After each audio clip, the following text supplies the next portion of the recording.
User 1 was Christine Hayter, who's our first vice chair of the board. I see Lander Bravo, who is a new community board member.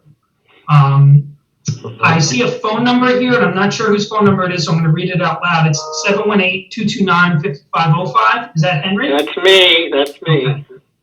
All right. Then I see Janet M. Bund. I'm assuming. That's me, John Kelly. Oh, okay. Okay. Yeah, sorry.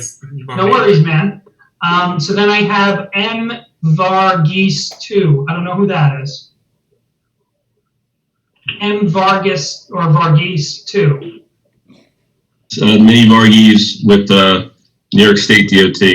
Okay, great. She may be using 2 devices, one for audio, one for video.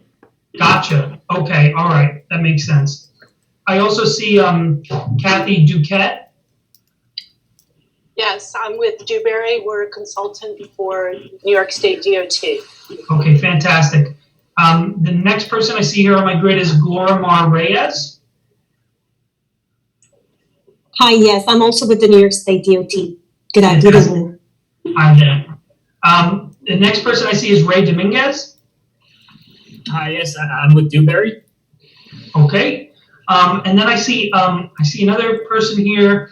The display name is N. Ghani, Ghani. N. Ghani, Nghani. That's Nasim. He's also with us with the New York State DOT. Nasim Ghani. Okay. All right. Thank you so much. I see Dave Fisher, the Chief of Staff for Assemblyman Braunstein. I see someone, Chris, just the first name, that might be Christina Coutinho, our community associate. That's me. Okay. Rob Liotto. I see the last name Liotto, so I'm assuming it's Rob. And then after that, who else do I have left?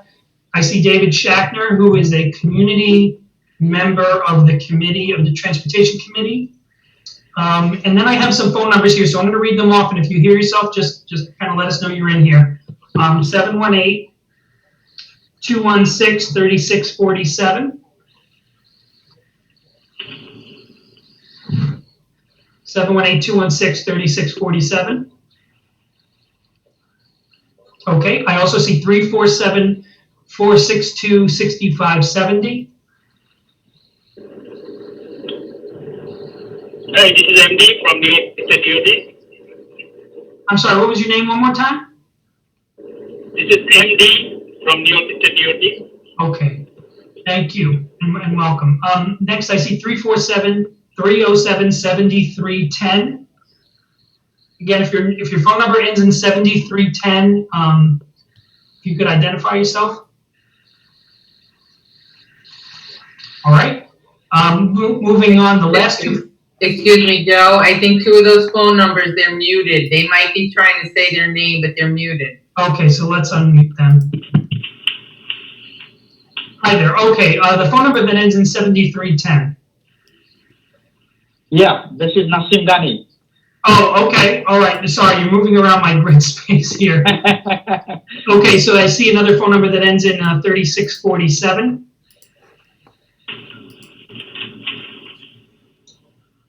Okay, if you have a phone number you called in with and I did not call your phone number, can you identify yourself now?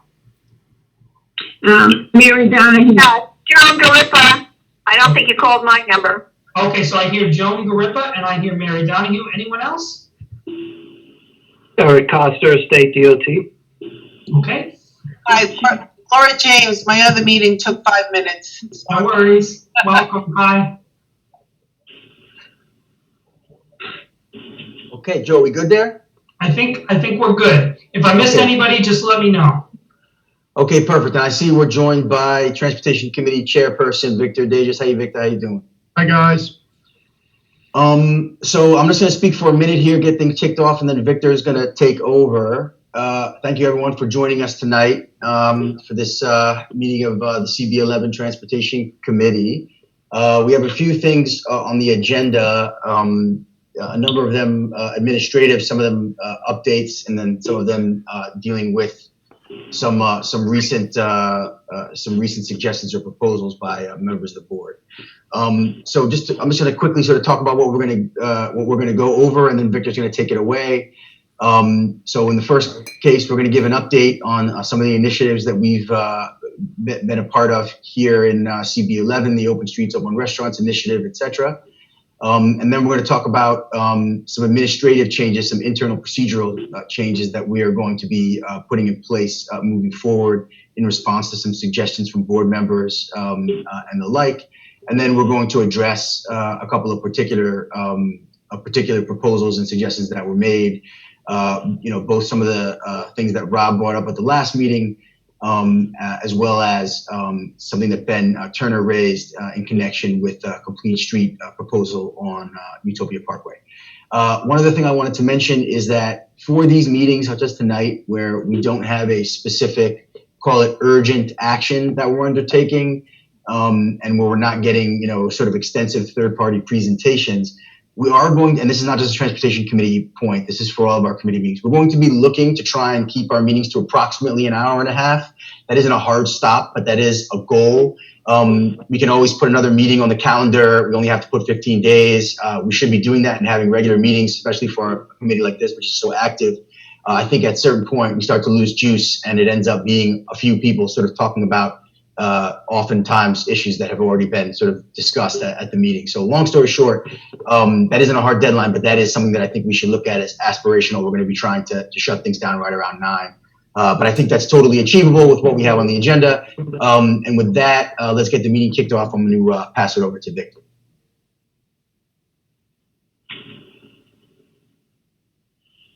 Victor, you're on mute, brother. Victor, you're muted. I muted because I didn't want my air conditioning noise to ruin your intro, Mike. Welcome, everyone. Thank you for taking time out in the summer. I know usually we try to run a slower summer schedule. I think we all agreed at our last month's meeting, which was very productive, that there are so many issues currently addressing or concerning our transportation committee that it would certainly be a great idea, especially being able to use Zoom for us to meet over the summer and address the issues in the best way we can as a transportation committee. So thank you for joining us. We do have, as I said, 2 major items that Mike just described. Let me start with the first, which is, like I always like to do, is an update of things that we have been working on. You may have noticed, and that in past transportation committee meetings, we actually proactively, like I like to talk about, suggested and proposed that our community board in our district explore the possibility of the Open Streets program, and it also became an Open Restaurants program. We looked at both Open Streets and Open Restaurants. The committee discussed it. I got some very good feedback from committee members who individually went back to their communities. Thank you very much to Henry Euler, if Henry's on with us, who did a really extensive survey with his civic district. Bottom line, we then had an economic development committee meeting, which many of you probably also joined. And thank you to Jack Fried for his efforts. But the bottom line is it has been a huge success. And so I'm really happy to report that in both Bayside on Bell Boulevard, you may have seen, they received one of the only open all of Queens, and only a few citywide. And we wanted it for both safety and for economic development. That's why it's important that we had the Economic Development Committee and Jack Fried's leadership as a part of this. And thanks to Mike Budabin and for his leadership, and to the office staff, Joe and staff, for that. So it's been a huge success. We also have them in Douglaston and Little Neck, where they've really helped the local businesses and the local restaurants to survive during the pandemic. That was the goal, as well as create more public space and more safe streets and sidewalks for everyone to enjoy. So that is something that you all worked on, and you should be commended. And I say thank you to this committee and to this board for making that a reality. And it's been a successful reality, especially, as you know, I championed during this pandemic, where I think really we needed to do this extra bit of leadership. And I think it's been a big success. I have continued, it wasn't just restaurants and businesses. I continue to work with our local schools. I know because I'm physically Douglaston Little Neck. I have spoken with PS 94 again, PS 98 again, MS 67. I see Adriana's here. Adriana, anything we can do? Because I know how involved you are with the schools. Open Streets can also help schools. By the way, I never did, and I'm going to ask Mike and or Joe or Stefan maybe to chime in about the proposed open street that was also accepted in Bayside. Was it 38th Ave? 35th Avenue by 35th Crocheron Ave, Park. correct, by Mhm. Crocheron. So that's another one that was an early on victory that this committee, pushed from the beginning, being sort of proactive for a safe street during the pandemic and an open street. So that's another success I forgot to mention early in the process. The schools, I've reached out, I mentioned to the 3 schools in Douglas and Little Neck, and I welcome any other schools. I don't have as many personal connections to all of your neighborhoods. Bring that to the Transportation Committee. I know the schools are working on how to reopen, and I've seen a lot of Adriana's work, and I know how difficult that is, and I just thank goodness that I'm no longer a PTA president like I was, because this is a super difficult time. This is way more difficult than anything I had to deal with during my years as PTA president. The PS 94, PS 98, and MS 67, we all agreed that once they had a better idea of what their plan was going to be for the fall, that we would engage again and see if open streets could possibly help. It's all about safety for our children, for our teachers, for our parents, and for our community. If there's any way that moving a lane, closing a street even temporarily, one way, whatever it is, that can make our children safer and our schools safer this fall, we want to take advantage of that program. So I urge everyone on the committee, I know I've spoken, as I said, to those local schools that I deal with. If there's a way to be proactive with the Open Streets program to help our schools opening in September, however that happens. I know it's going to be some kind of hybrid. They're not opening as normal, and they're not going to be shut, I have a feeling. So whatever way we can help the Open Streets program and with this Transportation Committee and with the DOT, et cetera, please bring that to the committee and let us know. All right? I don't know, how many people have been to Bell Boulevard and experienced that? I want to ask if there were any, or, Douglaston and Little Neck, we've also done a pretty good job with our open restaurants program to get things working there. If anyone Victor? would chime in on that. Yeah, Mike. Victor, sorry, I would like to get that feedback, but I just realized, and I'm sorry I didn't mention this to you earlier, but I think probably, and thanks for that general update, and I want to move to the feedback section in a second. But before we do that, I think we should probably, I think New York State DOT has a short presentation that they want to make. Is that correct, Tom? Sorry, Tom, you're on mute. Apologies. Yes. Okay, just for efficiency, Victor, why don't we let the, Not a problem. I did so not. they don't have to sit through the whole meeting. I didn't have Sorry. that on my agenda, and Tom shouldn't have to sit through me. No, yeah, Thank sorry. you for joining us, Tom. Okay, I'm calling it up. Hold on. Hi. Am I unmuted? Yes, you're good. Yes, hi. Thank you, Community Board 11, for having us tonight.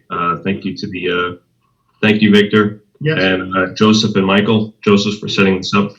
Thank you so much. My name is Tom Bayer. I work with Community Relations and Government Affairs. I'm one of the assistants to the Regional Director of New York State DOT, New York City region. We have an upcoming project on the Long Island Expressway we'd like to let you know about and give you the details about. We have several staff on the design team and design managers with us this evening. I'd like to introduce Lorma Reyes. Hold on. Yeah, Glorma Reyes to present our project on the Long Island Expressway Auxiliary Lane from the Clearview Expressway to Springfield Boulevard. Glorma? Yes, good evening, everyone, and thank you for having us today. Am I unmuted? You are unmuted, and I'm going to share my screen. I have a PowerPoint presentation that Glorma is going to present, and I'm going to share my screen so you can view the slides. We can all view the slides. Thank you, Tom. You're welcome. Joe, did you give Tom authority to screen share?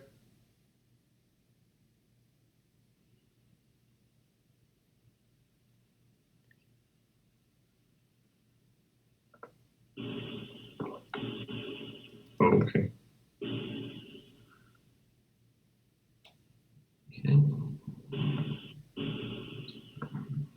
Thank you so much, Tom. So thank you and good evening, everyone, again. My name is Lorimar Reyes, and I am the Acting Director of Design for the New York State DOT, New York City Regional Office, or Region 11.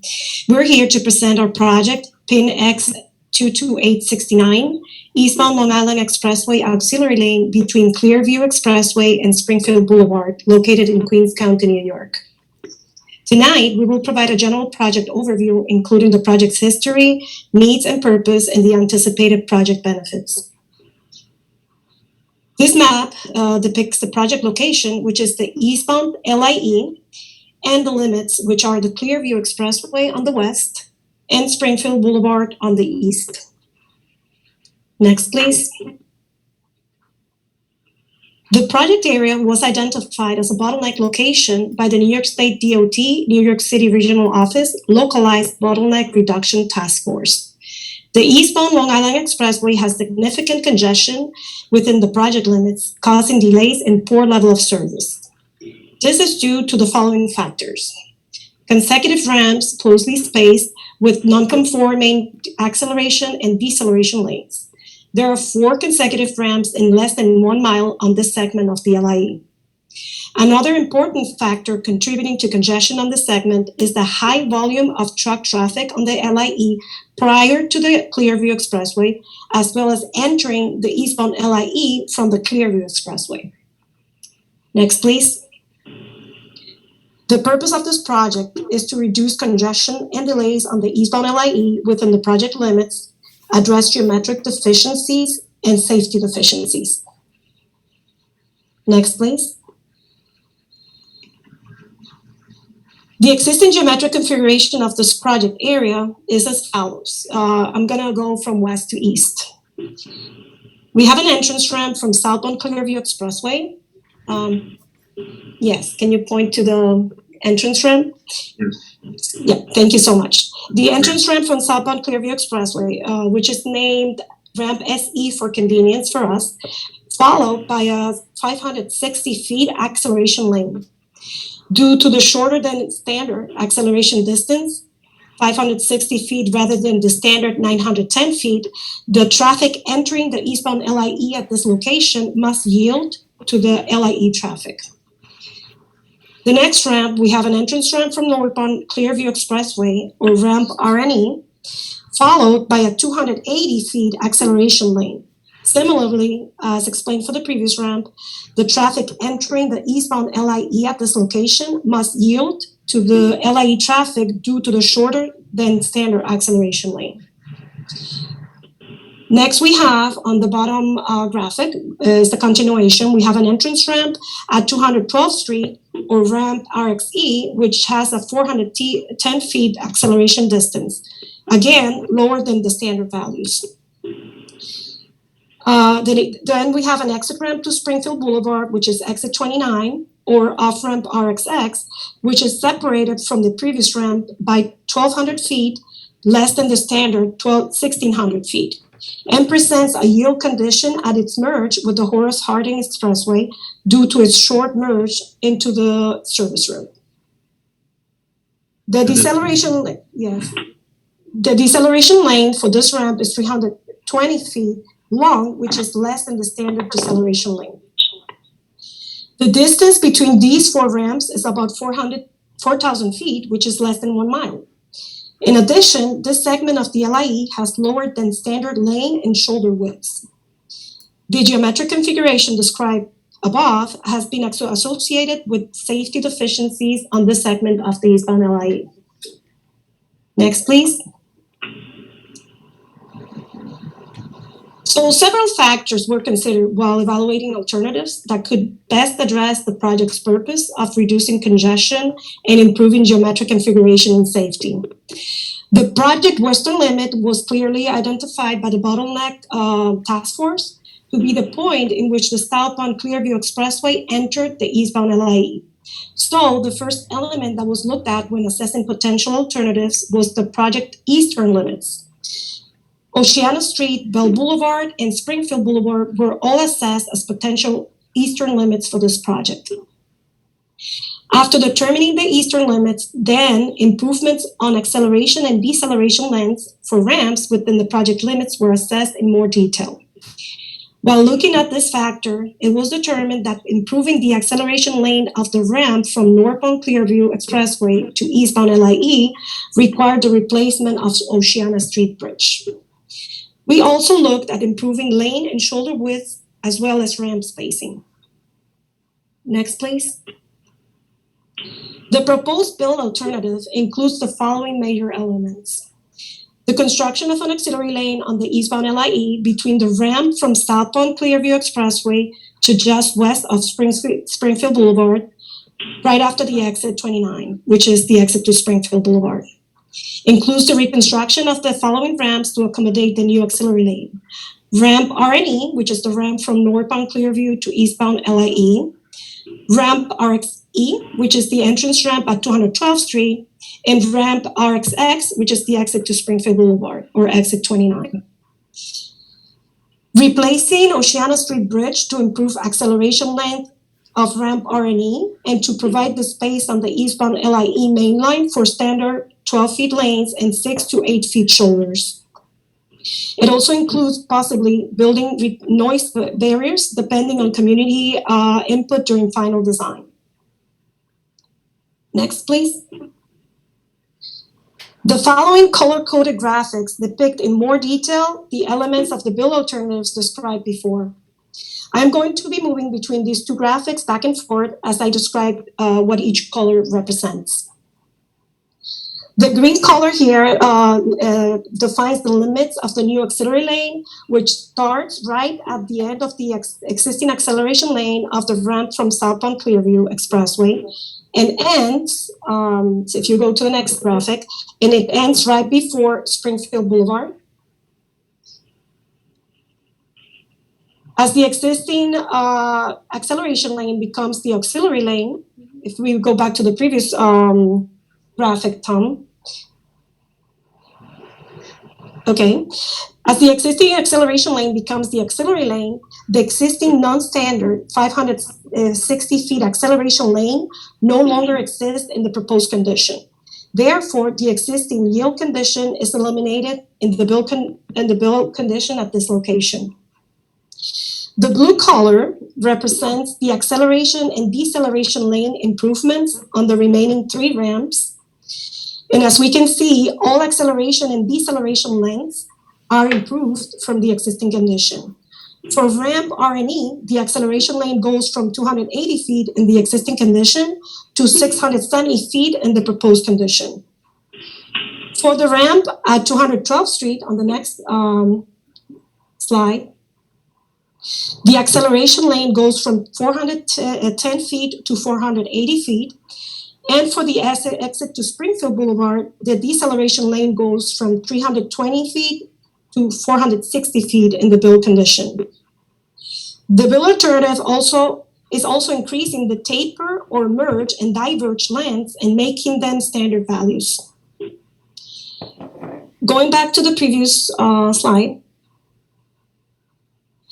the red color represents ramp reconstruction to meet the reconstructed acceleration and deceleration lanes, while the yellow color represents the Oceana Street Bridge replacement. In addition to the improvements I have just mentioned, the build alternative improves the spacing between the 212th Street and the exit to Springfield Boulevard from 1,200 feet to 1,600 feet. Which is standard ramp spacing between entrance and exit ramps, and also removes the existing yield condition at the merge between exit 29 and Horace Harding Expressway by improving the merge geometry between the ramp and the service road. Next, please. The build alternative is expected to have the following benefits. traffic operation improvements, geometric improvements such as increased acceleration, deceleration lengths, and merging distances for all ramps within the project limits, which permits the elimination of 2 of the existing yield conditions or yield sign.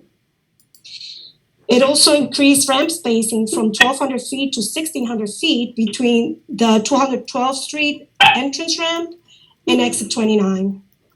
Where feasible, the build alternative is also increasing the lane and shoulder widths on the mainline eastbound LIE.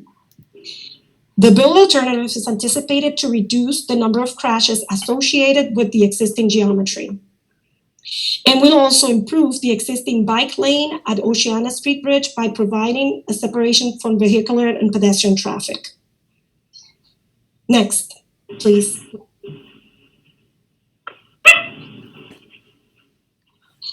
The project is anticipated to be constructed with the goal of minimizing disruption to mainline and service road traffic, and by taking into consideration the adjacent community. As it's common practice on New York State DOT projects, this project will monitor air and noise to protect workers and the adjacent communities, will adhere to the New York City noise code, and there will be dust control measures in place. This slide presents a very high-level construction approach for the different elements of the build alternative. A more detailed staging plan will be prepared during final design. The auxiliary lane and the deceleration lanes, shown here in light blue, are anticipated to be constructed by using shoulder closures and by maintaining all the existing mainline lanes and service road lanes operational. The 3 ramps shown in green are anticipated to be constructed in stages during daytime and nighttime off-peak hours. Detour is anticipated for the exit 29 reconstruction. The Oceana Street Bridge replacement, shown in red on the slide, is anticipated to be constructed in stages. It is to remain open except for short duration closures for which detours will be provided. Next, please. In summary, the build alternative is anticipated to be constructed by maintaining 3 lanes along the eastbound LIE mainline, maintaining 1 lane open during construction for the northbound Clearview entrance ramp and for the entrance ramp at 212th Street. A detour is anticipated again for reconstruction of exit 29. Short-term closures are anticipated to set new girders for Oceana Street Bridge. And 2 lanes will be maintained operational on the Oceana Street Bridge. Next, please. As part of the preliminary engineering for this project, a noise analysis was undertaken to determine future traffic noise levels. As noise impacts were identified, abatement measures or noise barriers were considered. The red lines indicate the location of barriers that were analyzed and resulted in a reduction of 5 decibels or more in future noise levels. That's by year 2043, which is our design year. During final design, the viewpoints of the benefited residents and property owners will be solicited, which will determine whether these barriers are constructed as part of this project. Next, please. This project is currently in the preliminary design stage, and approval to proceed to final design is anticipated for this summer. It is anticipated design will be completed by the spring of 2021. Construction will start by the fall of 2021 and be completed by the fall of 2023. So this is the end of our presentation. If you have any questions, we're open. Hi, this is Lane. I gotta ask a question. Since this is gonna run right through my neighborhood, Oakland Gardens, and the last time State DOT did that, they pretty much devastated the area. The last thing they did was with the adding a lane to the Clearview to get off at the LIE, which now makes the Clearview a 45-minute trip from Throgs Neck to 73rd Avenue. And this is, I mean, you're talking about the Oceana Street Bridge like it's nothing. There's a church there. There's a junior high school right there. There's a lot of things that you guys aren't taking into effect. the promise of sound attenuating walls or whatever you want to call them were made when you guys did the last thing for the great people of Long Island, Nassau, and Suffolk County, when you added the Hove Lane for them. But that's what this is for. This is not for Queens. This is going to devastate my neighborhood. They're going to all drive off the 73rd Avenue, come straight up 73rd Avenue, where there's public schools, there's parks. This is in the sound attenuating walls go east of the Queens. But here, where the silliest thing, on Springfield, we're at actually street level with the LIE, but there's no sound attenuating walls. How did that happen? We got sound attenuating walls where the LIE is 40 feet, well, not 40, 15 to 20 feet below street level. I don't know, I do electrical and computer engineering, but when my engineers are finished, it's better than it was before. This is not going to be better. This is going to devastate the whole area, and it's going to make Oakland Gardens, unless you could shut down 73rd Avenue exit off the Clairview, the Springfield, it's going to devastate. We have all kinds of schools, and that's going to run right into them. You got Cardozo, you got Queensboro, you got 74, you got the Armenian Church. This is all for Nassau and Suffolk County. So they don't let us on our beaches. We should actually not let them on our LIE. And Rob, when you say it'll devastate the area, are you talking about during construction? What's that? 100%. I said when you talk about devastating the area, are you talking about during construction, or are you talking about post construction? And post. Right now, there's supposed to be no commercial traffic going up 73rd Avenue. I can tell you there's an accident on the LIE every day when the tractor trailers blow by Valley Pond Park in my house. Right, Same thing, just the same issue I had when you guys went with the Lowe's thing. Lowe's says they got 600 trucks on and offload. That's not customers. We're talking about just for keeping them in business. Thank goodness they haven't got put together yet. But them too, they'll come right through Oakland Gardens. I mean, and then I also have, unfortunately, some of my compatriots and peers from Little Neck and Douglaston told me as long as they don't come up Douglaston Parkway or Little Neck Parkway, they're good. Unfortunately, there's other communities within Community Board 11, and this is going to kill my community, and I think it's terrible. How do you guys get to the point where your design is, and you're going to come to us when you're already finalizing your design? And well, for who? This has nothing to do with New York City or Queens. This has to do with making it easier to get to Suffolk and Nassau County. Same thing with the Hove Lane. You guys can't figure out how to give us a Hove Lane, but you figured out how to give them a Hove Lane. I think it's terrible. I think the state DOT with the Clairview, like I said, since they added that entrance that the right lane could also enter into the LIE going east or westbound, and it's locked up. Of course, tractor trailers, just in case you don't know, usually have somewhere between 10 and 18 gears. So when they come to a full halt, it takes them a while to grind back out. So the traffic, now you got one lane that passes, and it's the left lane in the Clairview. The center lane, slow, which was they're trying to beat the tractor trailers down gearing. This is a nightmare. All right, I hear you, Rob. Oceana Bridge sits Rob, let's on let them let them respond. Let's let them respond, Rob. Right. Let's let them respond to you. What as you can hear, reps of the DOT. Well, who is this helping? What is the big need for this for Queens? Since Queens is only 2 miles left at that point. Springfield, we got about maybe 2.5, 3 miles, and then we're in Nassau County. Yeah, and if you guys can also address Rob's concerns about the construction period, that was also one of the thoughts that I had. We're talking about a 2-year construction period. Detours, at the Oceania Bridge.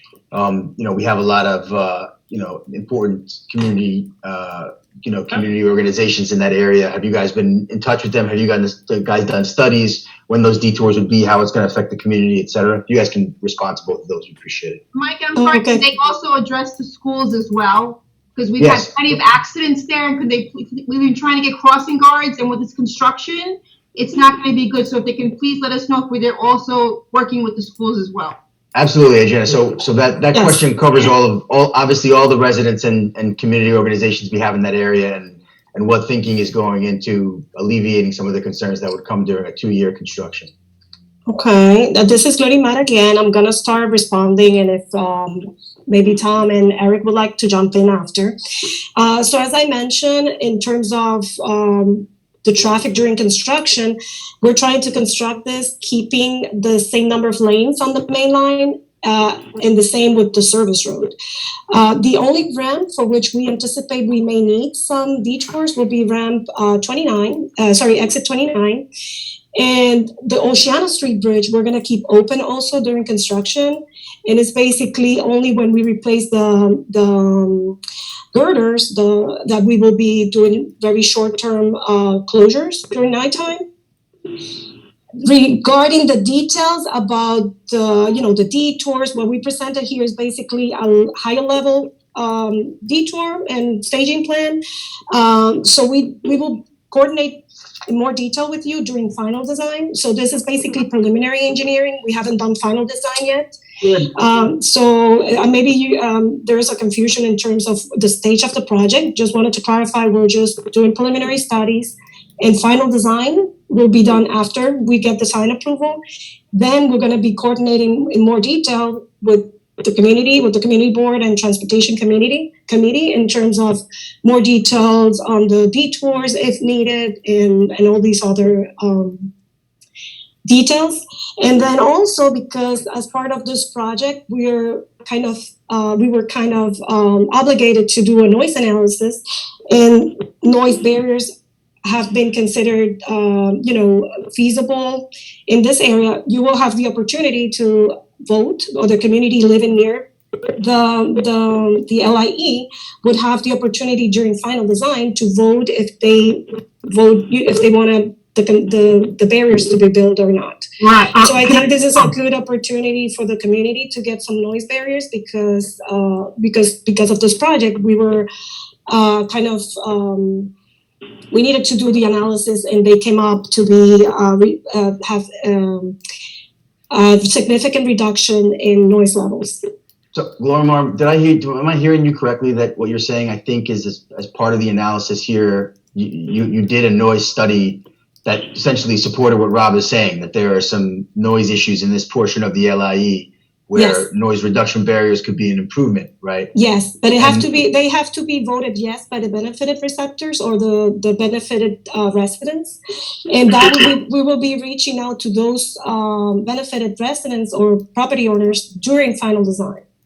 I have to jump in here just for a second, just because, and I know Eileen is vibrating there, and I know why. It's because for the last several years, our board has actually voted to ask the city and the state for noise barriers on that stretch of the Long Island Expressway. It's been a major concern for folks in the Bayside Hills Civic Association, for members of our board. That's actually a measure that we've been asking for years. So on at least that level, this project gets that portion of this 100% right, in terms of both things that the community board have already advocated for by vote of the full board, and things that the local civic associations have asked for time and again. That the sound mitigation that is on the rest of the LIE leading towards the end of the city of New York be extended through the rest of Bayside and Oakland Gardens. So that's something that, in terms of asking our support, it's something that we've already been asking for. So if there's anything that, as a district manager, I would hope you would take notes on from us, that it's we tremendously hope for and support on the extension of those sound barriers. Did I get it all, Eileen? Oh, God bless you. Yes. Okay. The sound mitigation, the cancer-causing emissions, all of these things that the neighbors have been asking for 10 years. It's been on our capital project list. So just thank you so much, Joe. Actually, you hit everything exactly the way I was going to say it. Thank you. But this was also promised when they did that whole reconfiguration and got rid of the Douglaston Parkway exit. When they reconfigure that, that's when the sound attenuating, sound canceling, whatever you want to call them, walls were supposed to be put up. Sound barriers. The biggest. They ended at The Springfield. biggest point is the Springfield is on street level with the LIE. So where we have places where it dips, 15, 20 feet below the level of the street, we have 18-foot sound canceling, whatever you want to call them, walls. It's kind of crazy. I can't figure out whose slide rule we're using, but it doesn't really work. But Okay, Go ahead, Gloria Moore. Go ahead. Yes. So I just wanted to mention, as part of each project we have, depending on the type of projects, we are allowed to do committed to do a noise analysis. This project, because it's the addition of an auxiliary lane, is in the category that the FHWA requires us to do a noise analysis. And based on this project, it wasn't about the noise barriers, but because we did the analysis and the analysis came out to be a positive benefit to the receptors, the noise barriers. We're reducing over 5 decibels in the future conditions. So that's how we can get noise barriers built under the New York State DOT project. Otherwise, if there is no project going on in the area, it's very difficult for us to, or I would say it's not really feasible for us to build any noise barriers. Okay, well, just putting that aside, Gloria, I think what you're hearing from putting aside, sort of the internal administrative, aspects of it, I think what you're saying is that it's plausible in connection with this project. So I think what you're hearing from, from the committee here is that this is something that for some time, separate and apart from this project has been very important to us. I think you're going to hear that residents are in support of it. And as Rob said, it's a significant issue for us. We live in a community where we have a lot of significant highways that run through our area, and both noise pollution and sort of traditional pollution, carbon pollution are issues for our community, and I think this is important to us. Excellent. Yes. Can I raise a question? Something that I wanted to mention Go ahead, is that the analysis was done, and the ones that are shown here are the ones that because it's within our project limits, the ones that we are committing in our design report, and it includes even the westbound. Even though we're not doing any westbound improvements under this project, it includes westbound barriers, because as part of the noise policy, we're required to do the analysis for the whole corridor within the project limits. So for this project, even though it's just on the eastbound LIE, we are also proposing noise barriers on the westbound LIE, as you can see in the graphic, but just within the project limits. We have 3 people with vape cans. Eileen Miller was one of them. I think Eileen got her point in, but I see Lander Bravo and also a phone number have their hands raised. Okay, so sorry, Ben, there's a little bit of a queue. So let's Lander and then the phone number and then Ben, and then we're going to see where we are before we take further comments, guys, just from a timing perspective. Mike, I'd like to comment. It's Christine. Okay, hold on, Christine. Let's just go with the queue here just so everyone gets a chance to speak, and we'll see where we are. Thanks, Mike. Thank you, Victor. This is Lander Bravo. Gloria, you mentioned the Oceana Bridge and the bike lane improvements. In that area, we have Cunningham Mountain Bike Park, a trail system, and there's a double bike lane headed southbound from that corridor on Oceana. So I think the question I haven't seen raised or proposed or shown in your presentation is how you plan to address that area of improvements for bike lanes with the Oceana Bridge going northbound, because there isn't any bike lanes going northbound at that section, but we have a double bike lane going southbound. And Oceana Bridge is the kind of the junction point for that community to access a couple of parks, Cunningham Park, which is a major park in that area, very, very popular, especially even more so during this pandemic, where it's getting overrun by not only the avid mountain biker in that area, but this is a very large park that accesses with a lot of children and parents and families getting out to access this. So over a 2-year period, I'm wondering how has the state considered the improvements to the bike lanes, and in consideration of the sensitivity of the only access point for bikes from Oceana being at that intersection from a safe double lane perspective. So really around that Oceana Bridge and the access and sensitivity to those parks and access to those as bike lanes. So I want to see if you could comment on that a little bit. I think we're going to take notes on this one and get back to you. What I can tell you is that we're looking into more detailed design during final design. Mm-hmm. And so far, what we have for preliminary design is that we will try over the bridge to separate the bicycles from the vehicular traffic and the pedestrians. Is there any, for the state's perspective, in terms of supporting continuation of bike lanes down Oceana going northbound in that design? Does that fall into your purview? No, that's actually the city DOT, but we could coordinate with them when we go into final design and bring up your concerns, and maybe we can have a joint meeting with you and city DOT so we can, analyze the whole area. Right, fantastic. Yeah, so that would be a big concern, I think, that impact to that, as my colleagues have said already with the concerns, but that's something that we really wanted to make sure that was taken into consideration with that access point being disrupted as it would be with Oceana Bridge. Thank you, Lander. Who's the phone-in caller? What was the phone number, Victor? You're on mute, Victor, sorry. I see it, sorry. At the 229-5505? Henry. Is that Henry? Okay, Henry, you had your hand raised. Oh, okay. Just wanted to comment that it's very important for the state DOT to pay attention to what the community is saying. You heard from Rob, you heard from some other people, and I think it's really important that you pay attention and come back. Tonight we have a whole bunch of people from the New York State DOT. We appreciate you coming. We appreciate you telling us about this particular project, but there are a lot of concerns, as you've heard. And I hope that you will continue to interact with us and also the civic associations affected by this particular project. I just have one question. The southbound Clearview, it has at the exit for the LIE, eastbound and westbound. Is there any plan to redo that particular exit at that point on the Clearview? Because the right lane is now a lane that goes straight, or you can get off to go eastbound on LIE. And some people coming down the Clearview decide to exit from the middle lane, and it's very dangerous there. What's the plan for that particular spot?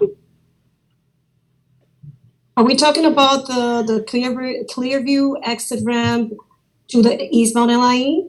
Yes. Or is it a different portion of the ramp? No, it's the eastbound and westbound exit at the southbound Clearview right there. But the right lane is not only a lane that goes straight, it's a lane that goes to the exit. So it's very confusing for people when they come down. There's a lot of potential for accidents there. And as I said, the middle lane of the Clearview southbound, people go from there to the exit as well. And that's where we have a lot of the buildup of the traffic occurring every day.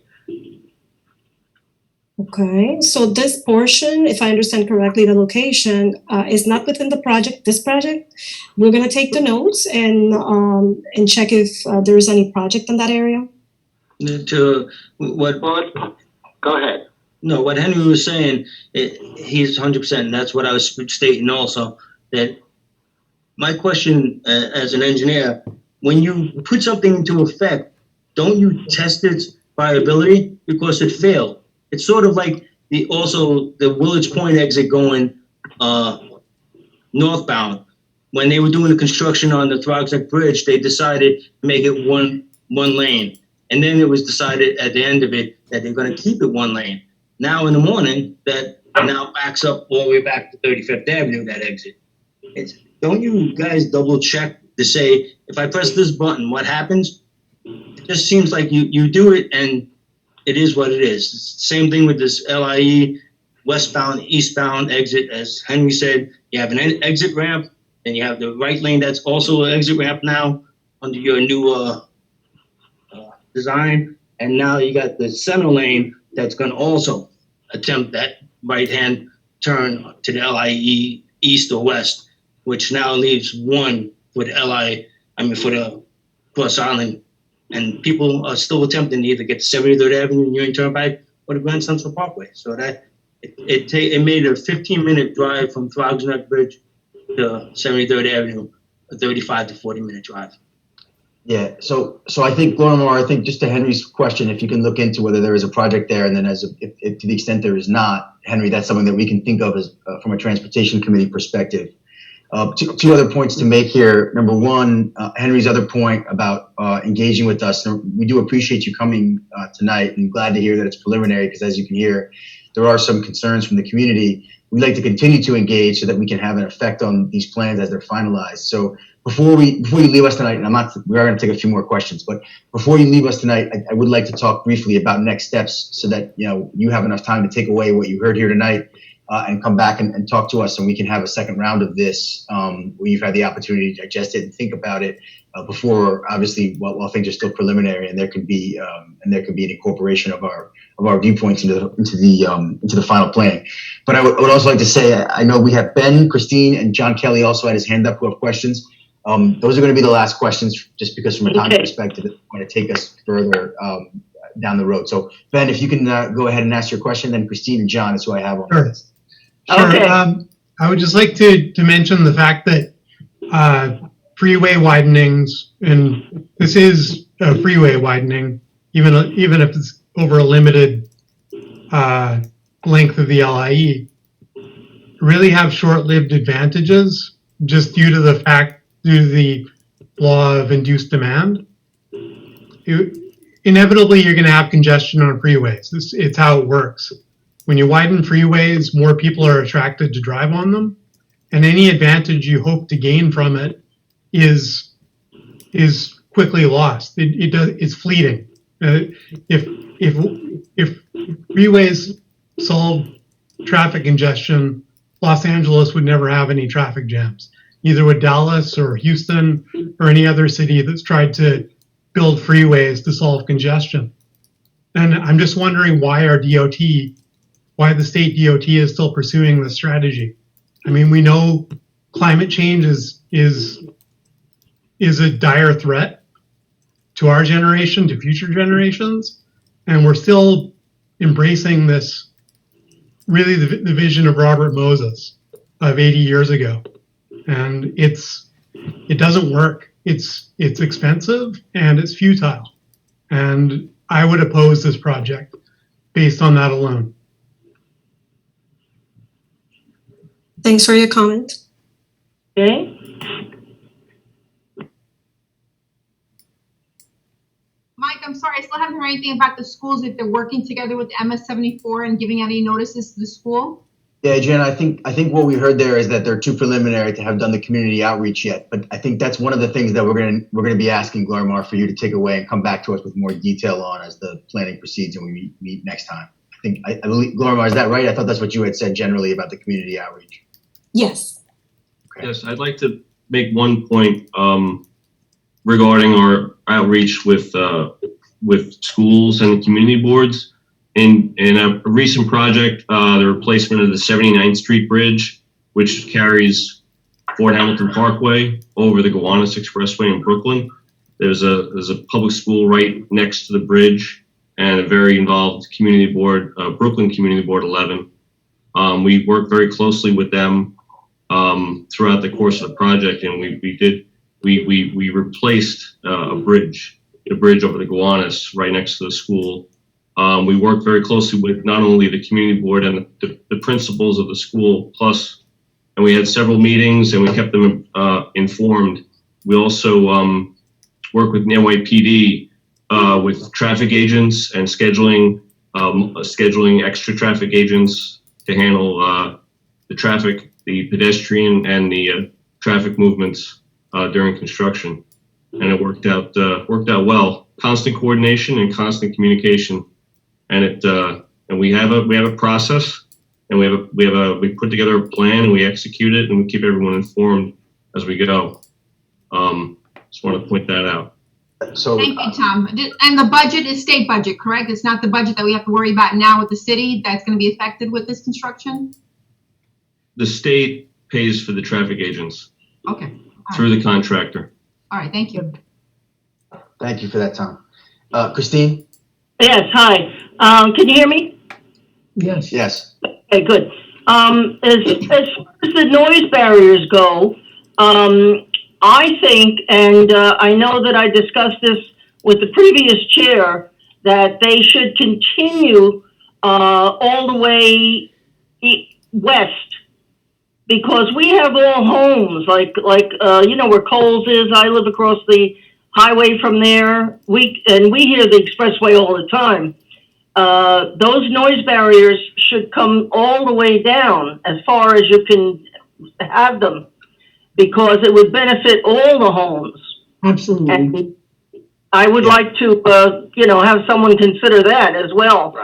Right. Yep. I think 100%, Christine, it's clear. I think no question that from our perspective, one of the things we want to see come out of this is the noise barriers. That's been a focus for us for a long time. And it sounds like, while that may not have been the main thrust of the purpose of this project, it may be, a positive that comes out of it for our community. So I think DOT can hear that's important to us. John, did you, last comment or question from John? Definitely. I just want to say I couldn't agree with Rob more that this project is really not something that's built for our community. This is for Long Island. And I would have liked us to hear more of a response on sort of who this is for. I would really like to hear a response on sort of the induced demand argument that Bren brought up, that is something that we talk about a lot. There was no mention about the cost of this. This is a lot of taxpayer dollars for something that we're not going to get benefit for here. And also you didn't mention the pollution. So I would really like answers to all of those pieces for a project that I don't think is going to help our community and really does hurt it. You can say all you want about there's going to be extra traffic agents, but 2 years from now when there's a crash on it, our community gets flooded with tons of cars, right? There's a lot of schools in this area. Those kids have to go to school every day with more pollution in their lungs because of this. I don't see the logic in this. Right now we're trying to move towards more green energy, trying to move to safer environments. We're trying to stop climate change, and it seems like you guys are just doing the opposite.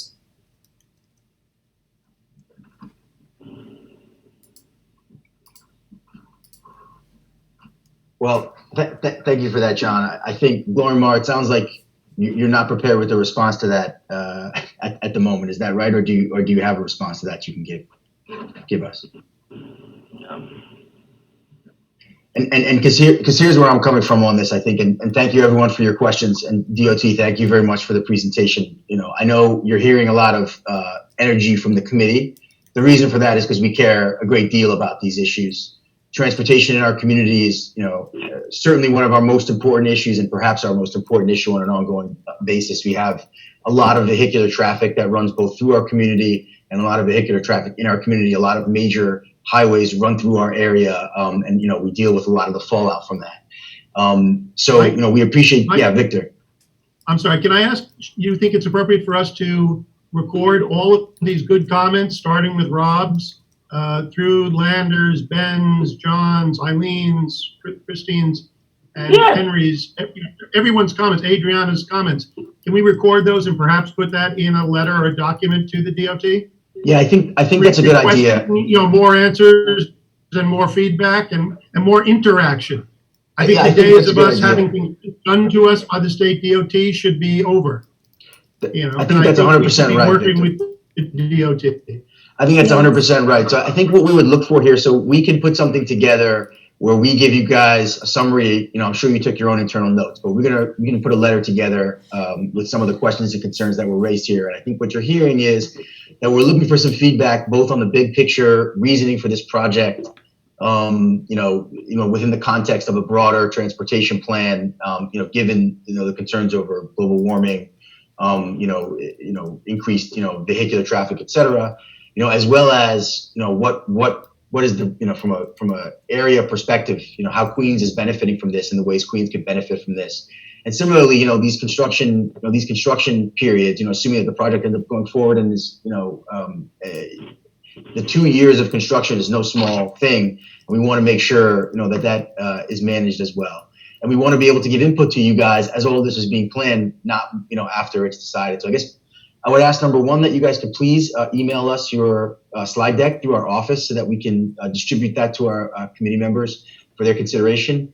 We'll send you guys a letter or an email or some kind of communication that just summarizes some of the stuff that we said today. And what I would ask of you is, what is an appropriate time for you guys to be able to digest these concerns and these comments and come back to us with some feedback for us to consider? And I just want to make clear, we would want that to be at a time when the input would still have an effect, not after decisions are made, but when you can still incorporate that. So is that a month so that we should come to our next meeting? Is that September? What's the appropriate time frame for that, Gloria, Mark, Tom?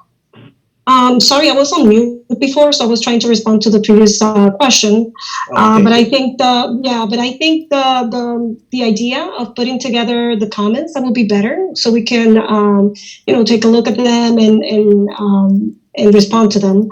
I would say, we can, if you send us something, we will take a look and respond as fast as possible. Great. So Stefan, It's a very quick question with regards to the Oceana Street Bridge. When it's being constructed, will there still be pedestrian access? There is it's a crossover of the Expressway, and some people who take the bus might need to have that crossover. Will that still be there, or will it only allow for vehicle traffic during construction? No, pedestrian traffic as well. We will maintain at least one of the sidewalks open during construction. I just wanted to clear that up. Thank you. Thank you, Stefan. And Gloria, Mark, because I want to make sure John gets the benefit of the answer that you were giving before. I didn't realize you were trying to give one. Can please go ahead and give that answer so John can hear that, and then I think we'll wrap it up and we'll send you our summary and schedule a time for you to come back. Yes, I mean, I didn't want to. My reply wasn't going to be in detail, but in general, what we do in the DOT, we analyze the projects. They come out of a study or a need. And this came out of the localized bottleneck task force. So it was several years ago, and now it's that we're in preliminary design. So there is a design process that we follow, and that's how we get certain projects in the pipeline to be constructed. So I don't know. I mean, we could respond to it in more details when we get the comment, but that's the way we get projects in construction. Is based on a need identified usually in planning or by community outreach to us. And we do traffic analysis. This project that I mentioned is in preliminary design, and as part of the design report, we do all the environmental considerations, traffic analysis, noise, air. So everything is done and it's documented in the design report, which is going to be ready soon. I totally get it. You guys are engineers, and that's fine. It's nothing against you, right? It's really the step beforehand. That's where the community should have been involved in, like, what projects are important to the community. Sure. I mean, if the community has anything to add, or they can always reach out to the state DOT. Understood. I think one of the things you're hearing from some folks here, from just in terms of the frustration that you're hearing, is, for example, the sound barriers. That's something that we've been talking about for a long time, and no one goes back to us and says we're going to give you guys sound barriers. That only comes up when there's another issue that frankly sounds like it's an eastbound traffic thing to Long Island. It's like now we have to do a sound barrier study, as opposed to Community Board 11 was saying they really want sound barriers. That's important to the community. We're going to be responsive to that. So again, just it's part of a bigger picture discussion, I think. No, I understand, and let me clarify that. I mentioned before, maybe it wasn't too clear. The only way we could do noise barriers or construct noise barriers are as part of construction projects. We cannot just go and analyze and do air analysis and put noise barriers. Unfortunately, that's not the way the process is being set up. So the way you or any community can get a noise barrier is as part of a construction project from the DOT. And not all the construction projects require noise analysis. Only in this case, because it's an auxiliary lane, that the type of project required a noise analysis. And that's how we could get the noise barriers here. Otherwise... I understand, Gloria. I understand, yes. And that's just an administrative issue, and perhaps something that should be considered as to whether that's that's the right way that it should work. But that's not something for us to be taking up at this exact moment. But the point is, I think, relevant. Can you add what was the decision factor to add the second lane from the Clearview to the LIE And what is who made, you stated that it was brought up to you from someone. Can I ask who made this? It was the request bottleneck.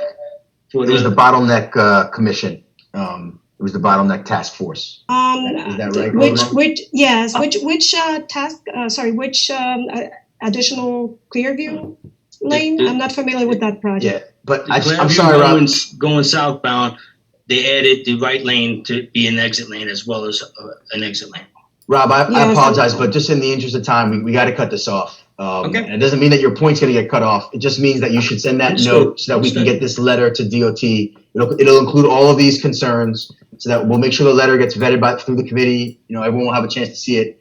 But that's what we need to do because we need to make sure that this is being considered. So Glorimar, Tom, to the whole DOT, thank you guys for coming.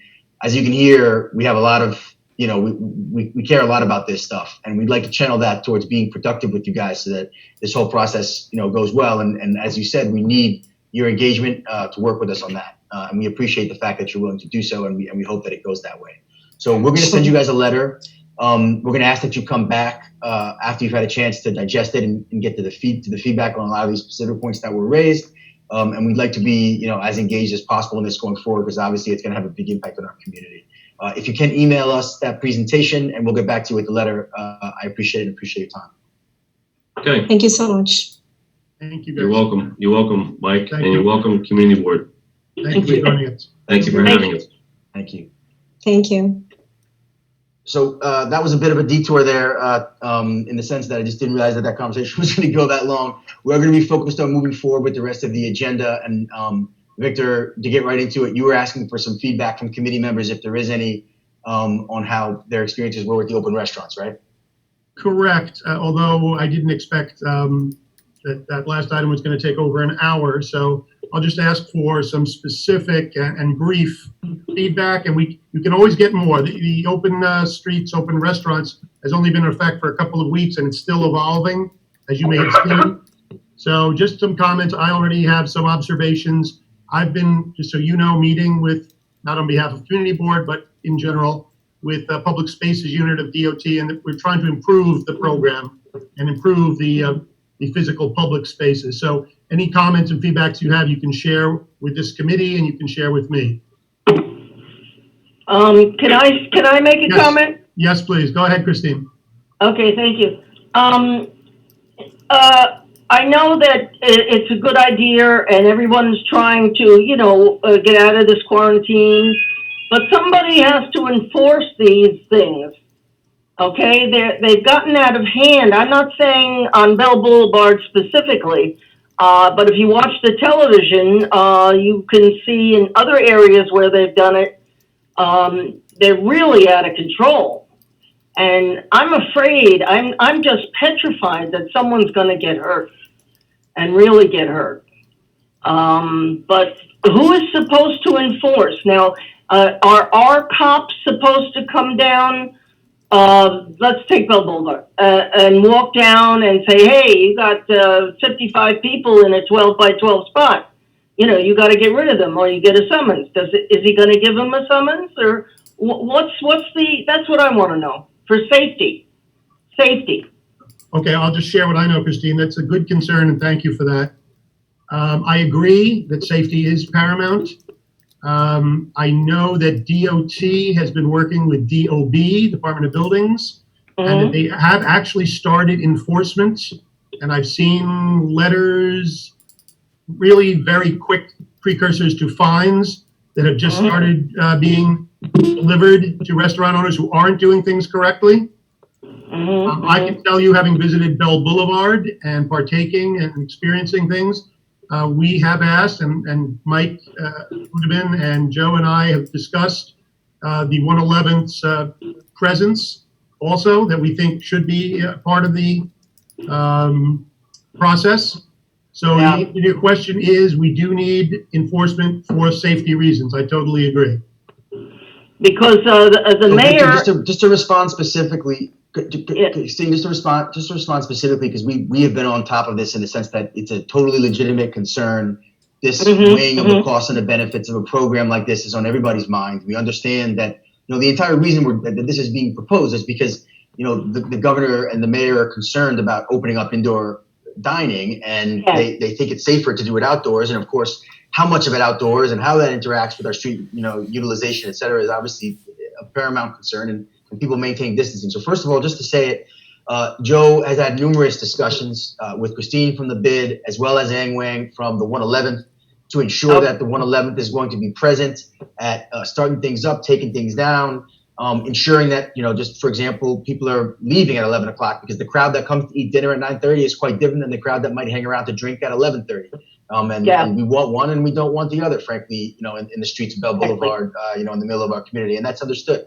We actually, Adriana had a great idea. We purchased some PPE through the CB office, and Adriana and Stefan and Joe were out there graciously volunteering their time this weekend to pass that out to ensure that people had on site, people could get masks and sanitizing hand wipes. So we wanted to make sure we're doing our part to support that process. We've been meeting with Dominic, who's the chair of the BID, to make sure that we're engaging with him as to what their concerns are. So we're really trying to ensure that what has happened in some other areas of the cities does not happen here. And what I will say is that so far, while it doesn't look like things have been perfect, and you wouldn't imagine them to be perfect, right? It does seem like this is a concern that is on people's minds, that the BID is on the BID's mind. It's on, the 111th is engaging. My understanding is that DOT at this point has realized that there are some problems in some communities and will be issuing some citations, as Victor mentioned. So long story short, agreed. And I think we are working to try and limit that downside risk. Okay, good. I see Alan with his hand up. Alan? Yes. Is there any way to get the state liquor authority involved in this? Alan, I need more volume. Is there any way we can get the state liquor authority involved in this? I should think a lot of restaurants would buckle down. The SLA is involved in this. You may have seen tonight's news where the SLA actually revoked the liquor license of 3 restaurants in Queens. Well, I believe 2 in Queens and 1 on Long Island in Suffolk County for exactly these kinds of violations. And that's a pretty extreme course to take. Revoking someone's liquor license is, a huge financial hit. But it was supposedly well-deserved, and it got attention from Governor Cuomo himself. So that is something that is being done and is being looked at. It was, I believe it was 2 restaurants or bars in Astoria and Maspeth Pizza in Maspeth, as well as someplace on Long Island. In my conversations there with Dominic from the BID, the SLA is sending daily emails to SLA licensees to let them know and to remind them and about what's expected of them, and also to let them know that as they're getting feedback of their setups, what might and might not be illegal before they get inspections. So they're doing much more outreach than they ever have before, which is great. The other thing is that our stretch where we have the open streets plus the curbside dining seems to be a little bit more controlled than Astoria, because there they only have curbside dining and not the full open street. And in having the full open street, it puts all the restaurants on the block on the same team. So they're self-policing very, very well. When Adriana and Stefan and I were there on Sunday, I was part of a number of conversations with Dominic, with some of the other restaurants in the area, just to talk to them in terms of some of the things that the other restaurants had noticed they were doing illegally. Now, in the past, I've usually been the guy to get enforcement agencies down there. This time, the conversation is about, hey, you really need to make sure you're doing what you're doing correctly, because if they come down here and they write you, they'll be writing everyone else and revoking the open street, and that'll not only hurt you, it'll hurt all your other neighbors. So they seem to be pretty much with the program thus far, and we're hopeful that extra social pressure will continue to work. It has so far, so that's been a positive. 100%. And sorry, go ahead, Victor. No, I was going to say, we welcome more of your comments. You can forward them to Mike or Joe or myself, and we're going to be continuing this discussion as this evolves, because this is not a short-term solution. This is why I thought it was so important several months ago, and our community board is one of the first to address this issue and figure out how best to do it. This particular program is approved through October 31st. So we have at least 3 more months, and then who knows what the weather will be after that. in any case, but this is more of a longer term issue that, we want to make sure is successful and is safe, as everyone's talking about. So please do furnish your comments, but we do want to move on. Go ahead, Mike. 100%. I was going to say the exact same thing, Victor. Please email any other thoughts to the board office. Copy myself, copy Victor. We are in ongoing discussions about this, and I just want to spend 15 seconds here just saying thank you to Victor, thank you to the committee. This was a huge, huge success in my view for our community. We were the absolute first community in the entire borough to get this approved, and it was a boon for our local restaurants and businesses. I think it was a boon for the morale of our community to be able to have something like this. It's something that we can all be proud of. And there's absolutely no question that Community Board 11's pushing for this and engagement on this from the beginning played a big role in us getting that. The DOT knew that we wanted it. We pushed for it. We've been working with the bid and the 111th to ensure that it's as successful as possible. So look, we're going to hand out more PPE. I don't know if we're going to do it every weekend, but it's going to happen again. We're going to be looking for more volunteers without putting anyone at risk and making sure we're respecting everyone's risk profile. I would appreciate people who are able to do so, thinking about whether they might be able to do that. I think it's a great thing for our engagement. And long story short, I just want to say good job to everybody, and especially to Victor. And with that, I think please email any further thoughts. We can move on, Victor, to the next agenda item. All right. Thank you, Mike. I'm sorry that at 8:52 I'm getting to the really the most important thing I had on my agenda, but that's because I didn't realize the DOT was going to take an hour on their, which is very important. So it was very important, just not part of our agenda.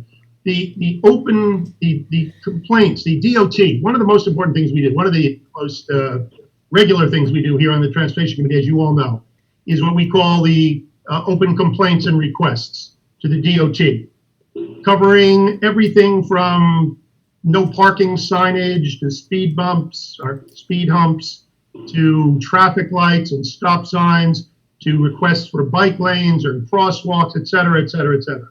And that's handled at the office level. And in the year and a half or so or less than a year and a half that I've been transportation chair, we have worked hard. We did it last year under Eileen Miller's leadership. And now Mike Budeman's doing a great job of trying to improve the process, trying to improve the system so that it's more open and it's more fair. And honestly, it's more efficient, because I feel that there are complaints and requests that come in and go through the office, and Joe does a wonderful job, as does our office, of entering those and tracking those, reporting on those. I don't always think that we as a committee are aware, and we've heard requests from committee members of sort of where we are in that status and in that progress and how we can improve that. So I've been speaking for a long time, since last year, with Eileen and Joe, and now most recently with Mike and Joe, about how we can make this process better. And I think in preparation for tonight's meeting, we sent you out an Excel spreadsheet with, I believe, Joe, the last 4 years of what we're calling open complaints and requests to the DOT. And I think what we want to discuss tonight, there's some specific things, including for the last couple of meetings, Rob Liotto had some very specific requests that he's been looking for time. That's on this list. And so are some other things that people on this committee have requested, as well as other community members. How better can we make this process more open, more transparent, and most importantly, more efficient, so that these things do not get lost and they don't get buried for years without happening, if in fact they're important safety improvements.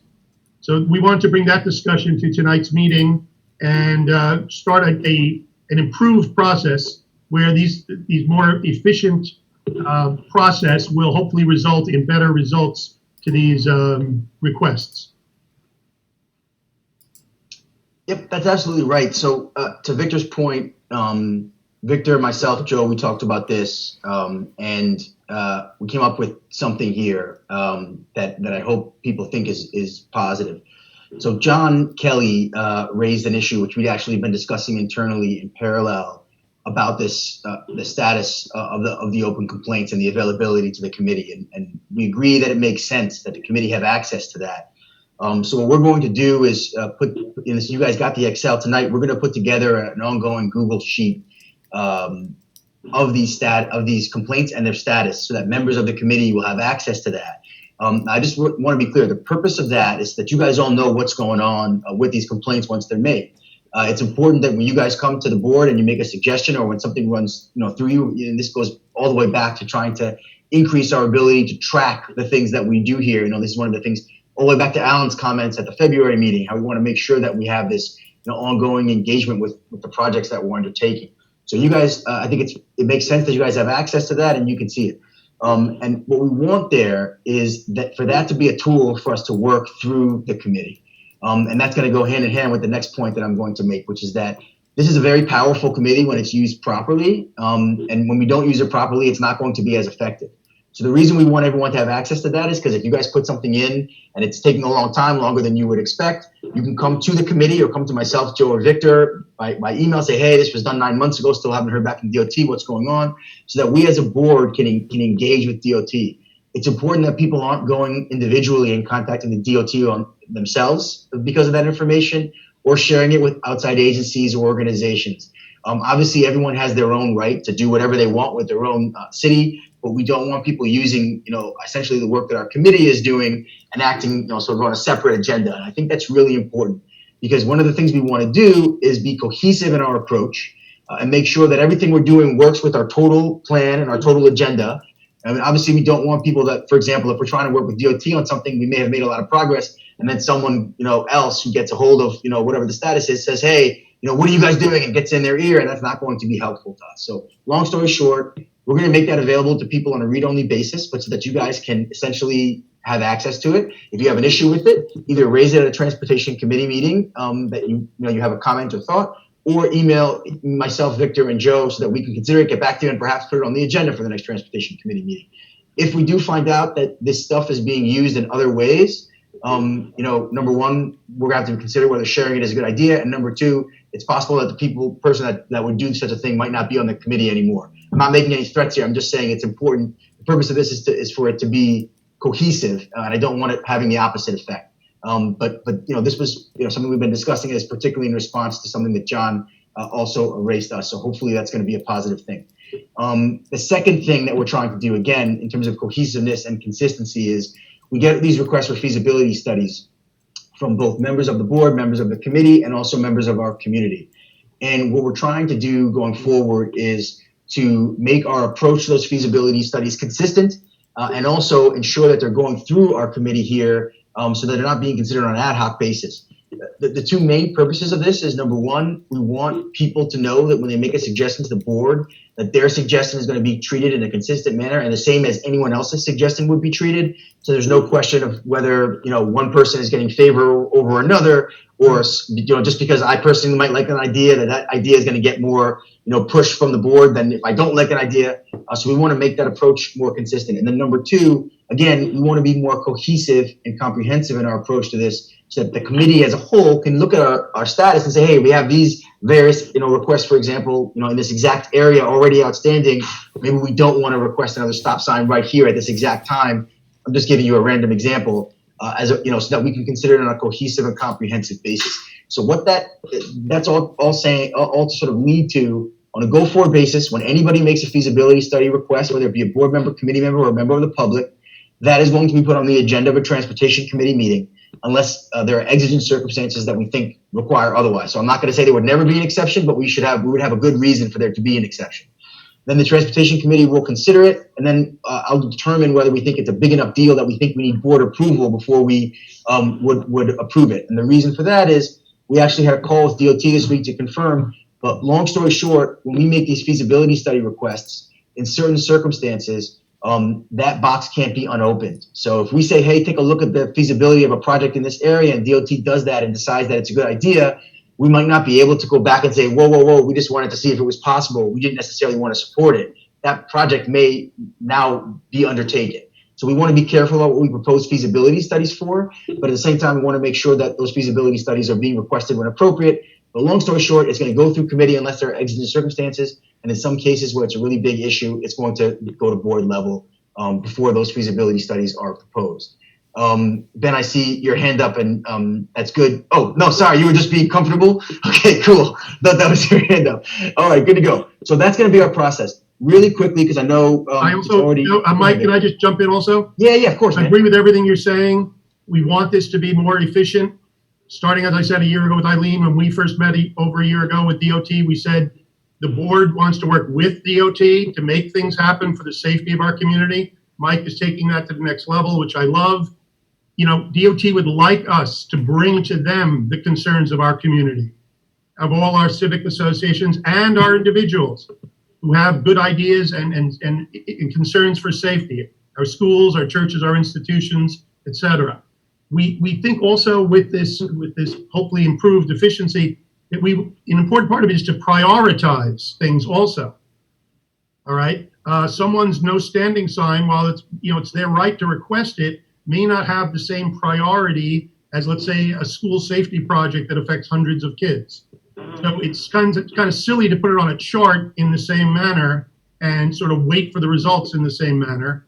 I think we do need, as a committee, and the committee will decide the priority, all right? And the committee will take it through and be hopefully more efficient on the things that are most important to our community. So Victor, when you say DOT wants this formalized, one direction, input and all this, is this a new world order? Because what they did around Alley Pond Park, down to 30th Street, taking parking away from people who lived there for 30 years, putting a bike lane in front of a public school without understanding that if you park cars 6 feet from the curb, then a 3 feet barrier to put a protected bike lane, school buses now have to park dead center of the street. No, Rob, this is, to be clear, this is our initiative. This is our initiative. Our initiative, Rob. I understand your initiative, but our initiative is to saying engage. that Is to engage. DOT wants us to come to. No. They've done a lot of knee-jerk things, as we all know, over the last 5 years, without any input from anybody, and then saying mea culpa. Right. This is what we're trying to avoid. So this is what we're trying. We're trying to exactly the opposite of that, Rob. Right. So I'm just saying this effort is so that things don't happen to us like that. That we engage DOT, that they feel comfortable working with us, and knowing that we're gonna discuss things with them in a rational manner, and that when we have suggestions like that doesn't work for the school or that doesn't work on this particular block, that they will actually engage with us and listen to us. All right. Because they said, and they did back because up. we have developed a relationship with them. That doesn't mean they're going to follow everything we say, but I can tell you the results of the last 5 years, as you say, to my mind, is not acceptable. I think we need to have a better working relationship so that the community actually does have its input. That's exactly. But sort of the point that we just made with state DOT, it's sort of, it has to be one hand washes the other. And of course, we all know, and perfectly, I would, I think it was Schulman, who I was first into the, and she was, when they threatened to say that we couldn't go to their beaches out on Long Island, she threatened to put, easy passes at the Grand Central, LIE, and the Belt Parkway, which I'm all for. But, it just seems that it's all one way. And we all know the only reason they're concerned about this strip between Clairview and Nassau border is for Nassau County and Suffolk County, not for the Queens County residents. Yeah, well, 100%. I think, Rob, we're 100%. We're trying to avoid a situation like Victor said, where things happen to us. And when I spoke to Victor and Joe about this, one of the things we talked about was there has been, in some cases, a bit of an ad hoc approach to what we prioritize, what messaging gets sent to DOT. When I say DOT now, I'm talking about city DOT, right, with our traffic proposals and our safety proposals. And what we want to do is put in place a process so that, number one, we can have better oversight. Number two, we can control our communications with DOT and ensure that they are purposeful and really focused on getting the outcomes that we actually want. Now, that's not going to be perfect every time, but what we think is going to happen is that as we pay better attention, as we engage more consistently, as we vet our input a little bit better, DOT is going to respond a little bit better. If they don't respond a little bit better, then we have cause for complaint. I think what we want to do is make this consistent and ensure that the committee is behind the actions and considering the actions in a sort of cohesive way, in a coherent way. And that's what we're looking to do, because I think there's no question that not everything has gone well with some of these projects in the past, and we want to improve on that. That's the goal. And I think so. Those are the two sort of administrative points that we wanted to raise. specifically, and I was just going to mention, Rob, to two of the things that were in the email and that you mentioned at the meeting. One of them was around the stop signs. You can see it in the status on the chart that I did see it, yeah. Stop signs are listed there in the last sort of update. So you can track that and see. We're going to obviously, Joe follows up on these matters on a regular basis. As he does so, he's going to update the Google sheet so you can see, hey, maybe Joe's going to put a note that says, I followed up with DOT on one of my borough-wide DM district manager meetings with them, and this was their response. So you're going to see that update as it goes forward. Yeah, I got overly excited the other day. DOT was putting around signs on. The only signs they put up was to the bicyclists to tell them that Alley Pond Park is across the street. Well, on the second point, this is going to be a nice segue though into the point that Ben raised, and I think this is the last item, Victor, that we want to talk about tonight. So you had talked about bike lanes on the perimeter of Casino Park. Victor, myself, Joe, we had a call with Al over at DOT, a rep over at DOT this week, and a few other people. I think Craig was on the phone too, and talked to them specifically about bike lanes. Because Ben had raised a complete street proposal for Utopia Parkway. And you had raised in your email about bike lanes on the perimeter of Casino Park. And what Al had said about that, well, Victor, why don't you talk about it? Because it was your initial suggestion. Yeah, no, one thing we had been looking at, I think those are both issues that have been raised and are important, and we should be moving forward with those issues, at least studying what can be done for those things. There are many others. There are a lot of issues this committee has discussed, like better access for bikes and pedestrians between our CB11 and Flushing, our transit centers. So there's a lot to be done. We just want it to be done in a more comprehensive way that I know Barbara Gillespie is always talking about, and that we saw, for instance, even from that Hunter College study that was done a year ago. I learned from them in the way they approached it in a comprehensive way and connected things to transit centers and to shopping centers, et cetera. So to that end, a year ago, working with this committee, I did request of DOT a bike workshop for Northeastern Queens.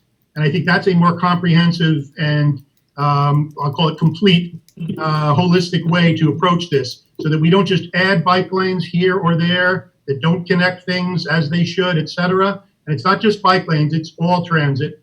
It all ties together in this complete streets idea for pedestrians, crosswalks, school safety, et cetera.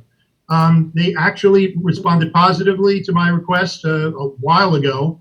And in fact, we were hoping to have had a bike workshop here this past spring. Obviously, the pandemic put that, delayed that, but we just spoke with them this week, and they promised us that they will be coming to Northeastern Queens with a bike workshop this coming fall.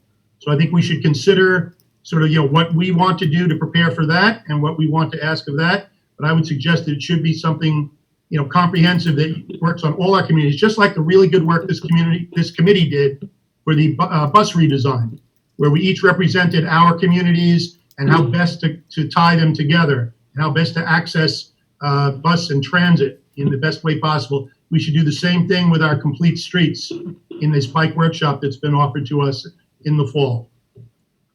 100%. And I'm going to just turn it over to Ben for a minute here in a second, because he had raised the point about Utopia. But what we spoke to Al, he made it pretty clear to us on the phone that he thought our best chance of actually affecting some of these proposals was through the bike workshop, because there's essentially energy behind that. And potentially when there's energy behind a program coming from the agency, then you have an opportunity to get funding and something might actually happen. So what we're hoping is that we can prepare in advance of that workshop some of our ideas that we think make sense, perhaps even reach out to some of our neighboring CBs, because the idea here, of course, look, the world doesn't end at the borders of CB11, and how we might connect to it is just something that I'm sort of thinking of. But to Victor's point, we should prepare in advance of this workshop. Al made it pretty clear that he thought that was the right move for us in terms of trying to move something forward.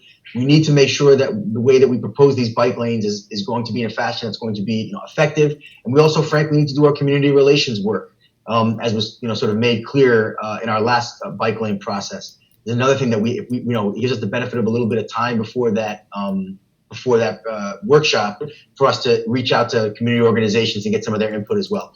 But long story short, I'd like to turn it over to Ben to talk for a little bit about what his thoughts were.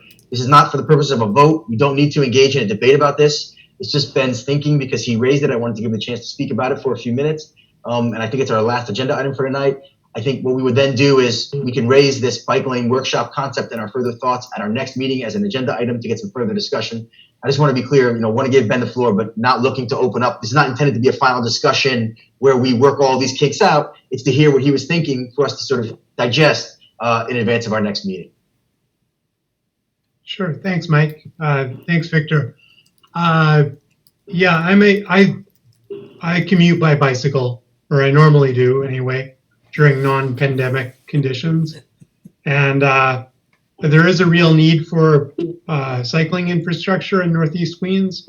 I tend to stick to side streets as a rule, just because I value my life and I don't take the main routes. But even on side roads, I've been taken by surprise more than once by having a speeding driver coming up behind me. I was hit by a car once. I've been threatened by drivers. It's not a safe or welcoming space for cyclists. A lot of students cycle to local high schools, to certainly Francis Lewis High School. If you ever go by there during a school day, the front bike racks are almost entirely full. I see young kids students cycling down Utopia Parkway. They have, I guess, that sense of invincibility that comes with youth. I don't share that anymore, so I tend to take less direct routes. But especially given these times, I would say when young people are avoiding the bus with the threat of coronavirus, we really should be encouraging the construction of safe cycling infrastructure. And Utopia was one idea that I had. I'm not by any means wedded to that idea, or I'm not insisting on it, but I think it would make sense given that it connects with Brooklyn Queens Greenway, Francis Lewis High School, and the very high end of Utopia Parkway out of CB11 connects, of course, with Little Bay Park and Joe Michael's Mile. And so I think there's a lot of potential for it in CB11 to improve. It should be easy for people to get around by bicycle. The distances aren't that great. We're only about 3 miles from downtown Flushing. It should be easy to cycle there. It's not, because the roads are so dangerous for cyclists. And I think I applaud you for arranging a bike workshop. I think it's a great first step in improving infrastructure for CB11. Well, So yeah, thank you all for doing that. Yeah, thanks for your interest. We think the bike workshop is the right way to go because it involves, the whole community. Nicole Garcia and Al Silvestri invited me to the Astoria bike workshop last year. So I did attend that to see how it worked, and it seemed very positive. It was an overwhelming turnout by the community and with lots of good ideas, and DOT was listening, and that's something we're talking about here. DOT was learning what the community really thought was most important, talking about priorities and the right way to do things. And that's the kind of atmosphere we're trying to create, to where our government agencies and our politicians are listening to us, the community members, and actually making those improvements that we feel are most important. So let's think about that. I'm going to guess it's going to happen in October, November. We should be prepared for that by starting to think about these issues now. I see 2 hands raised, and then we're going to wrap up this meeting. I went past the 90 minutes, but I'm not going to take the blame because New York State DOT was here. I see John Kelly and Henry Euler. So John, why don't you go first? Sure. I just want to say I'm really glad you guys like the idea of the Google form and making that public so people can see it. I just want to sort of confirm that these are not the requests that go into DOT. These are the requests that are coming in, right? So like a friend of mine made a request to the community board a while ago. So like that would be on this sheet, even if it doesn't get to DOT, right? So that is not. I'll let Joe and Mike speak to that. Yes. So when a request comes in from a community member, every request that comes in from a community member will either be put on a transportation committee meeting agenda, or we will explain at a transportation committee meeting that a request come in, which for whatever reason we determined shouldn't be. And that reason would generally be, it was crazy. When I say crazy, I don't mean to be too silly about it, but I'm like, didn't make any sense, or we had already considered it, very, very recently, essentially. And once it comes on a transportation committee meeting agenda, if it gets approved to go to DOT, then it would go onto that sheet. So that sheet is going to be complaints that went to DOT. But what I'm saying to you, John, is that if anyone tells you that they made a feasibility study request to the office, and then you didn't hear about it and you attended the transportation committee meeting, you should tell us about that, because what we're trying, and that's exactly the kind of issue that we're trying to head off at the pass. What we're saying is every one of those issues will be agenda at a meeting. Some of them may be very, very quick, like, hey, this guy wants to put in a stoplight. You think it makes sense? Okay, let's do it, right? Other ones may be more complicated and may take more time. But every one of those, in one way or the other, will be dealt with by this committee or explained to this committee as to why we're not taking committee vote on it. So that's the sheet that we need, right? The sheet of everything that's coming in, so we can sort of see the different things that are coming in, right? And it's great to have the sheet that, is what goes to the DOT, but I think we really need insight on sort of what stuff is coming in, when it's coming in, and when it's going to be on the board's agenda, right? Because like to Victor's point, there's a lot of stuff that comes in that's not going to hit the board, right? And there is stuff that, we don't really feel is appropriate. But, I think that was, when I was talking to you about the sheet, that was the sheet I was talking about. Hearing if it goes to the DOT is great, but, we really need to hear the intake of sort of what's coming in. That's what, that literally will be the transportation committee agenda meeting each month, right? So you're going to get a transportation committee meeting agenda, and that's going to contain every feasibility study request that we have, or rather it's going to say feasibility study request vote. And at that portion of the agenda, right, we're going to take a vote on each of those incoming feasibility requests, or say this request came in and didn't get brought here to a vote for this reason.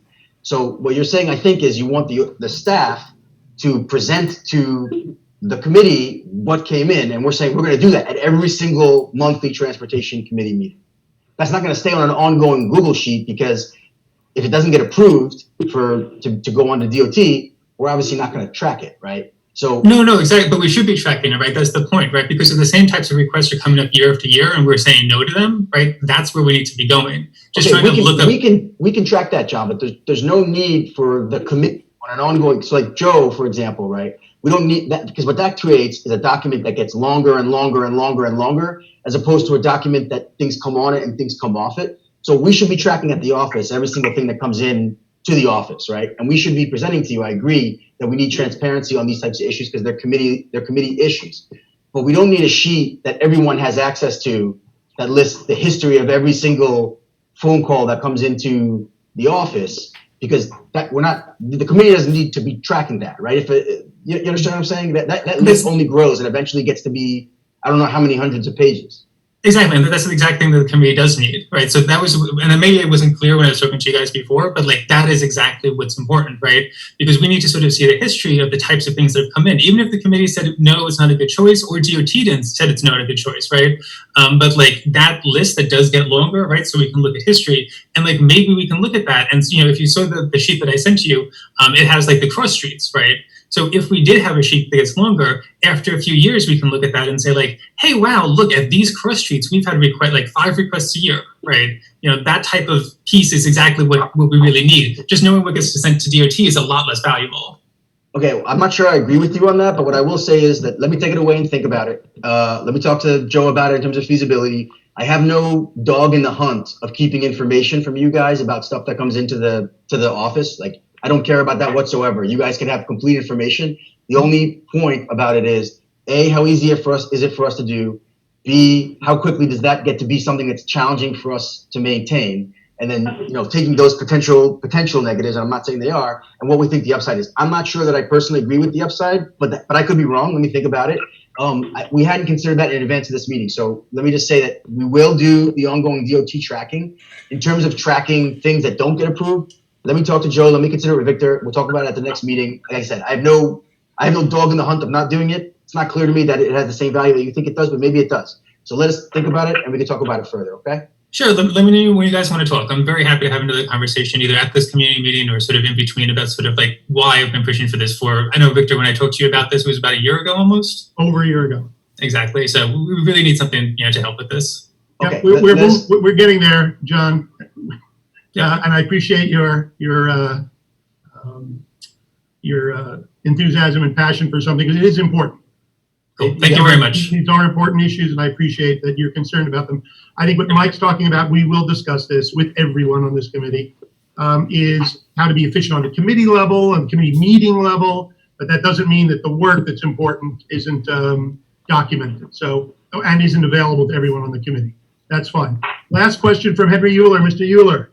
Yes, I am here. I have just had a few comments a few topics ago, but I'm going to send them in writing to the community board office so that the committee can digest them and share them with the DOT. Thank you. Thank you as always, Henry, and I do appreciate, as I mentioned earlier, your input. You're very good about that, and I think it helps the committee when you share the information from your community and from your experience. Thank you. All right, Mike, Joe, I think we are ready to adjourn. We went about 20 minutes over, but I want to thank everyone for their time and for their enthusiasm. Thanks a lot, Victor. Motion to adjourn? Adjourn. All right. Thank you, Christine, and everyone stay safe, stay healthy, try to enjoy your